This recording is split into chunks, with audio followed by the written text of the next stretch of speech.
Hoy vamos a analizar un caso de la segunda mitad del siglo XIX, así que relájate mientras nos dirigimos a Estados Unidos. Mary Kelly nació en 1854. Su madre murió cuando ella aún era joven y su padre fue internado en un hogar para veteranos en Dayton. Como resultado, María fue enviada a vivir con un tío y una tía que la cuidaron bien y se aseguraron de que recibiera una buena educación. Era una niña brillante y cuando tenía 16 años la describían como una joven de aspecto agradable y porte inteligente. Una vez que terminó sus estudios, sus perspectivas parecían favorables y todo hacía pensar que podría establecerse cómodamente y labrarse una vida respetable. Sin embargo, por insistencia de su tío, contrajo matrimonio con un hombre llamado David Lawson y el matrimonio pronto resultó ser desastroso. Su esposo, según todos los relatos, era un hombre borracho y sin valor, y su comportamiento hizo que su situación fuera cada vez más difícil de soportar. Lo que al principio pudo haberse superado con paciencia, gradualmente se volvió intolerable y solo encontró alivio cuando él fue enviado a prisión, dejándola con poca opción más que separarse de él. Tuvieron un hijo juntos, pero trágicamente el bebé murió y la pérdida solo profundizó la infelicidad de un matrimonio ya problemático. Para 1873, ella había logrado encontrar empleo en el servicio doméstico en la ciudad de Columbus, en Ohio. Un año después, en 1874, conoció a un hombre llamado Charles R. McGill. Era bastante encantador y parecía ser educado y seguro de sí mismo, el tipo de persona que fácilmente podría ganarse la confianza de los demás. Nació el 11 de mayo de 1850 en Athens, Ohio, y recibió una educación básica antes de asistir a la Universidad de Ohio. Sin embargo, su tiempo allí se vio interrumpido por la muerte de su padre, lo que lo obligó a dejar sus estudios y buscar empleo para ayudar a mantener a su madre, una mujer considerada por quienes la conocían como completamente respetable. En busca de trabajo fue a Columbus, donde aprendió el oficio de acabador de madera. Era uno de 9 hijos, 7 varones y 2 mujeres, y a medida que todos crecían, la familia poco a poco se dispersó por todo el estado en busca de mejores oportunidades, estableciéndose en lugares como Cincinnati y Cleveland. Fue en Columbus donde Charles se casó y se convirtió en padre. En ese momento, quienes lo rodeaban generalmente consideraban que era un hombre bueno y trabajador, que llevaba una vida respetable. Sin embargo, eso cambió. El día que salió con un amigo llamado Elliot Heimrod, mientras los dos hombres estaban juntos, pasaron 2 mujeres jóvenes. El señor Heimrod sugirió que las siguieran y Charles estuvo de acuerdo. Fue una decisión tomada sin pensarlo mucho, pero fue una que tuvo grandes consecuencias para Charles. Una de las jóvenes era Mary Kelly y Charles muy pronto se enamoró de ella. Aunque tenía una casa en Columbus, una esposa y un hijo, pronto empezaron a parecerle una carga. Sus sentimientos por Mary eran tan fuertes que, con el tiempo, superaron su sentido de responsabilidad. Abandonó a su familia y convenció a Mary de dejar su trabajo en el servicio doméstico y viajar con él a Toledo. Una vez allí, a pesar de sus mejores esfuerzos, no pudieron encontrar trabajo estable, así que decidieron ver si las cosas eran mejores en Cleveland. Aunque no estaban casados, vivían juntos y le decían a cualquiera que preguntara que eran marido y mujer. Sin embargo, su vida juntos no estuvo exenta de problemas. Al igual que en Toledo, ni Charles ni Mary pudieron encontrar empleo estable y el dinero era escaso. Sus circunstancias se volvieron tan malas que vivían en condiciones de mucha pobreza y en ocasiones pasaban hambre. Aunque Charles alguna vez había esperado darle a Mary una vida respetable y cómoda, su situación se volvía cada vez más desesperada. Ante la falta de cualquier otro medio de sustento, Mary recurrió a la prostitución y Charles llegó a depender de lo que ella ganaba. Este arreglo, nacido de la necesidad, poco a poco puso una gran presión sobre su relación. Era una fuente de vergüenza para él y de dificultad para ella, y con el tiempo se convirtió en una fuente de tensión creciente entre ellos. Finalmente, después de una acalorada pelea, María lo dejó. Ella no le dijo a dónde iba, y Carlos, ahora sin opciones, regresó a la casa de su infancia y volvió a vivir con su madre. Sin embargo, le resultó muy difícil vivir sin María y decidió que debía encontrarla. Durante las semanas siguientes la buscó, escribió cartas a diferentes ciudades, Cleveland, Cincinnati y Columbus, tratando de localizarla, pero todos estos esfuerzos fracasaron. Las cartas fueron devueltas y cada fracaso aumentaba su frustración. Él creía que ella podría estar en Cleveland, así que una vez que todas sus cartas fueron devueltas, centró su atención allí. Le pidió dinero prestado a su madre y viajó a la ciudad, buscando desesperadamente a María. Después de 4 semanas de búsqueda, la vio afuera de la oficina de correos. Ella estaba acompañada de otra mujer, así que él la siguió a distancia mientras caminaban por Broadway, cerca del mercado central. Después de un rato, él se le acercó y le preguntó cómo había estado. Sin embargo, María no quiso hablar con él y entró a una cantina para intentar alejarse. Después de buscar tanto tiempo, Carlos no estaba dispuesto a rendirse.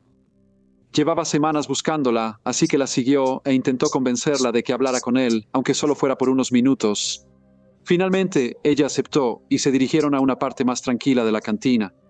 Como era de esperarse, la conversación pronto se volvió acalorada. Comenzaron a discutir, primero sobre las cartas devueltas y luego sobre la forma en que María decía que Carlos la había tratado.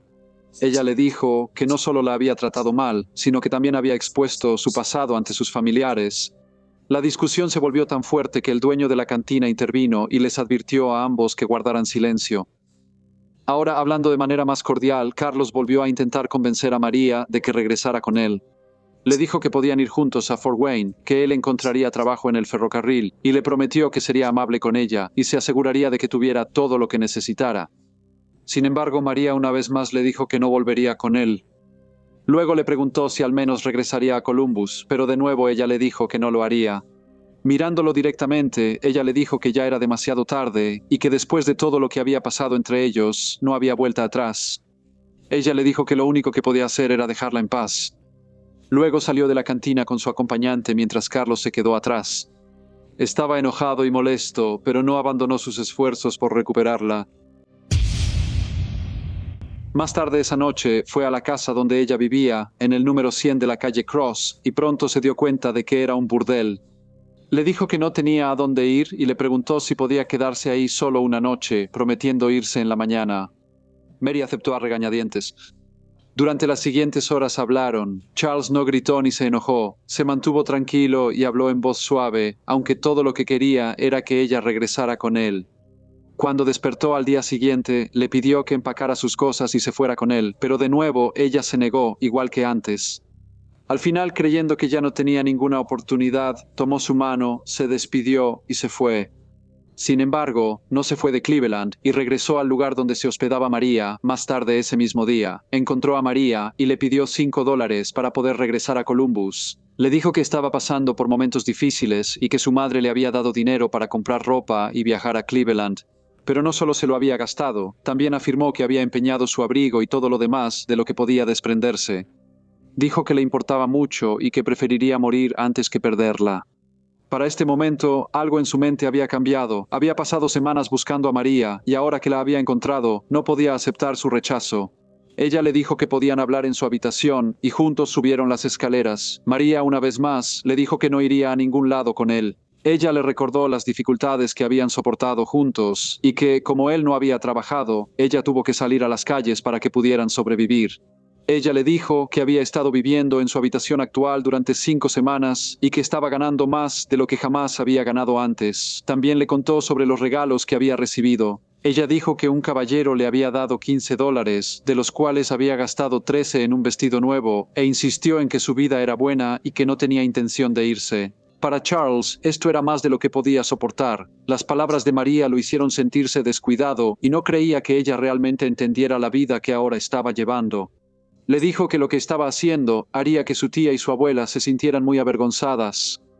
María, sin embargo, simplemente ignoró sus comentarios y continuaron acostados en la cama. Como él no estaba siendo agresivo, ella creyó que ahora entendía la situación y que pronto se iría. Entonces él puso su mano debajo de la cabeza de ella y ella se giró ligeramente alejándose de él. En ese momento él sacó un revólver de su bolsillo y disparó. Mary gritó y Charles dijo, «Perdóname», y disparó una y otra vez hasta que ya no quedaban balas. Mary había recibido disparos en la cabeza y en la cara y no se movía, pero Charles recargó el revólver con calma y después de mover el brazo de Mary a un lado, volvió a disparar, esta vez apuntando a su corazón. Los disparos se hicieron a tan corta distancia que la pólvora prendió fuego a su vestido y 2 veces Charles tuvo que apagar las llamas con la mano. Cuando terminó de disparar, tiró el revólver y bajó las escaleras, pidió agua para lavarse y les dijo a los presentes que llamaran a la policía. Parecía tranquilo, incluso sereno, pero como no llegaba ningún oficial, salió a la calle a buscar uno. Caminó hasta la esquina de la calle, pero como no había ningún policía cerca, regresó a la casa, subió de nuevo y besó a María, lo que manchó su rostro de sangre. Cuando finalmente llegó un policía, Charles se entregó sin resistencia, admitió lo que había hecho y dijo que lo único que lamentaba era la tristeza que esto le causaría a su madre. Le dijo al oficial que tenía un buen hogar en Atenas y muchos amigos. Hablando con voz clara, dijo que no se arrepentía de haber matado a María y que lo haría de nuevo si fuera necesario. Después de secarse el sudor de la cara y seguir fumando un cigarro, miró al oficial y dijo: «Hay una cosa más de la que quiero asegurarme, y es que ella sea enterrada decentemente. Tengo suficiente dinero para eso y no permitiré que la entierren en una tumba para indigentes si puedo evitarlo». Charles McGill fue arrestado y acusado de asesinato. La investigación comenzó el lunes 3 de diciembre y se llevó a cabo en la estación central de policía bajo la dirección del forense Fleitner. La testigo principal fue una joven llamada Mary Campbell. Ella le dijo al jurado que conocía a la señorita Kelly desde hacía 3 semanas y que tanto el 1 como el 2 de diciembre la había visto en compañía del señor McGill. Cuando le preguntaron cómo se veía, la señorita Campbell respondió que parecía estar muy tranquilo. Dijo que el domingo por la noche escuchó un ruido proveniente del cuarto de Mary, así que subió para ver qué estaba pasando. Dijo que la puerta no estaba cerrada con llave, así que la abrió y vio que el señor McGill tenía un revólver y Mary estaba gritando. Le dijo al jurado que esto la asustó mucho, así que bajó corriendo las escaleras y fue en busca de un policía. Este testimonio fue confirmado por la señorita Laura Lane, quien era la dueña del negocio que operaba en el número 100 de Cross Street. Los doctores Adams y Sacrada fueron los siguientes testigos. Dijeron en la investigación que realizaron una autopsia y encontraron que la víctima había recibido 11 disparos. Cuando el señor McGill dio su testimonio, dijo que tenía 27 años y que la mujer a la que había matado tenía 24. Admitió que tenía esposa e hijo en Columbus y declaró que Mary Kelly había sido la causa de su separación. Luego repasó los acontecimientos del día y parecía profundamente afectado mientras hablaba. Dijo que amaba a Mary con todo su corazón y que después de matarla, la abrazó y la besó una y otra vez. Agregó que el sábado por la tarde ella le pidió 50 centavos, los cuales le dio porque quería comprar unas cintas, ya que tenía una cita con un hombre. Mirando al forense, dijo que sabía lo que eso significaba y que eso le hizo sentir muy mal. Cuando terminó la investigación, Charles McGill fue declarado culpable de asesinato premeditado y enviado a juicio. Los periódicos siguieron el caso de cerca, publicando relatos detallados sobre los antecedentes del señor McGill. Localizaron a su esposa y la describieron como una mujer pulcra y de aspecto respetable, y reportaron que 2 de sus hermanos habían estado en prisión en diferentes ocasiones. Detalles claramente destinados a arrojar una sombra sobre la familia. El 2 de enero de 1878, la madre de Charles lo visitó en su celda en lo que fue descrito como un reencuentro profundamente conmovedor. Los testigos notaron la evidente tensión que esto le había causado. Cuando salió de la prisión, estaba visiblemente angustiada y les dijo a los reporteros que estaba impactada por lo que su hijo había hecho, aunque admitió que a veces podía ser algo alocado. Ella insistió en que nunca antes él había mostrado señales de violencia.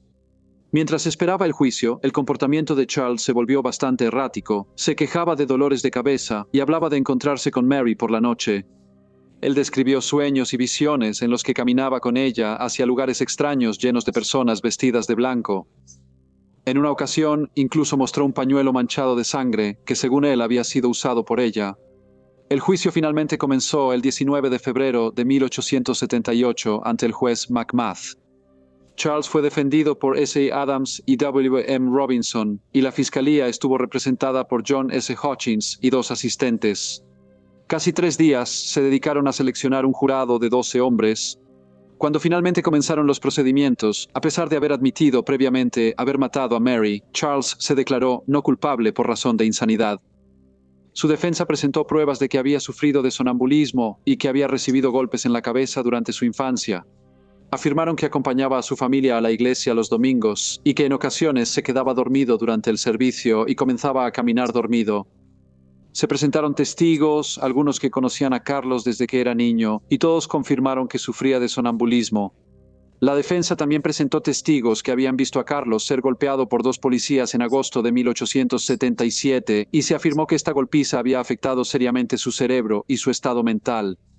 Para respaldar el alegato de demencia, la defensa llamó al doctor E. H. Peck, quien había visitado al señor McGill varias veces mientras estaba en prisión y había observado de cerca su comportamiento y conducta. El doctor dijo que en cada ocasión el comportamiento de Carlos le parecía algo peculiar y no era completamente consistente con el de un hombre racional. Sin embargo, cuando se le preguntó directamente al doctor Peck si, en su opinión profesional, creía que el señor McGill padecía demencia, la fiscalía objetó de inmediato y el juez aceptó la objeción, negándose a permitir que la pregunta fuera respondida ante el jurado. La defensa también declaró que Carlos no tenía la intención original de matar a María, sino más bien de quitarse la vida él mismo. Dijeron que él creía que, al hacerlo, María de repente comprendería su situación y se alejaría de la vida que llevaba, una vida que Carlos consideraba inmoral. Después de casi una semana de testimonios y argumentos, se escucharon a los últimos testigos.